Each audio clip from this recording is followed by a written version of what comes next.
Over the years, there are always paradigm shifts, One gets used to a certain type of environment, and then there are periods of time where they shift to a very different kind of environment. For example, the 1920s were the exact opposite of the 1930s. So the transition from the 20s to the 30s shocked people. And so you come to periods of time where something has gone on for a long time, such as the easing of monetary policy, but also the quantitative easing. That paradigm, that leveraging up, for example, can't continue. But yet, late in cycles, people extrapolate that which happened in the past, and so there are these surprises. I think there are always these paradigm shifts. And I think by stepping back and seeing history from a longer-term perspective is very helpful.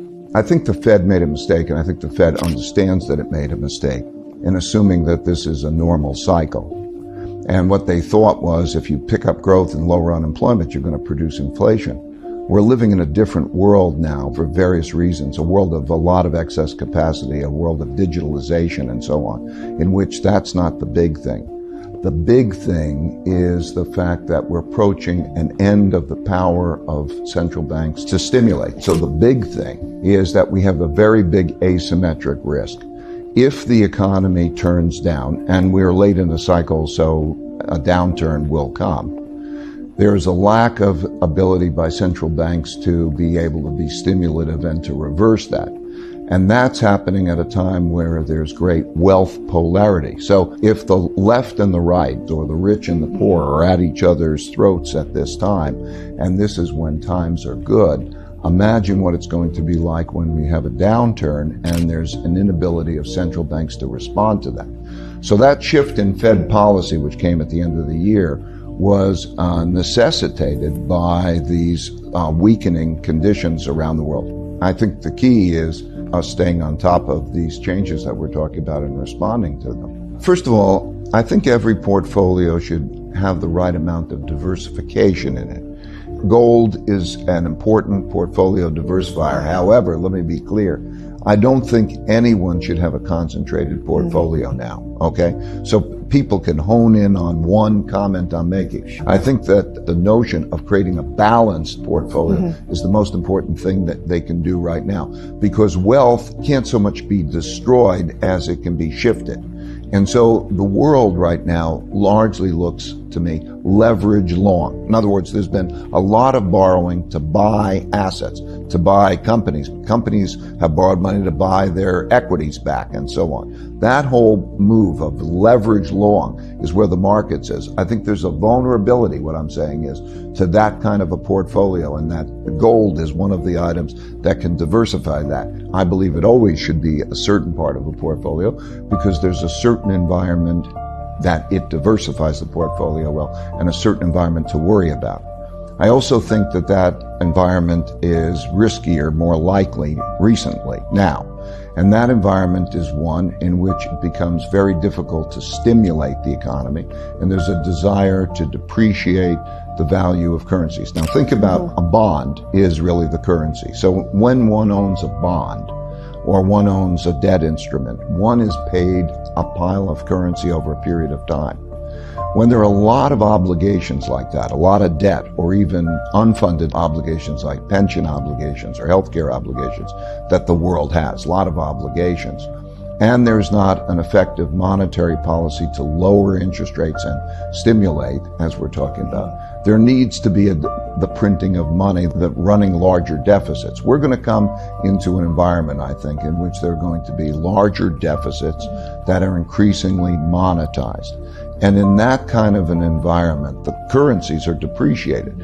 I think that in an evolutionary way, over the next 1, 2, and 3 years, that there will be a turn for the worse. Yes, I think that there'll be an environment in which you're going to have excess capacity and debt restructurings and political issues entering into it. I think there's going to be an effect, a risk. Well, of course, recessions are always inevitable. The only question is when. And I think that you're seeing this around the world. You could see it through Asia. You could see it in Europe, and you could see it in the United States. Let's step back maybe and put the big factors in perspective, I think, and then put a time horizon to that. I think the big factors are we are rather late in both the short-term debt cycles and the long-term debt cycles, meaning the capacity of central banks to produce stimulation.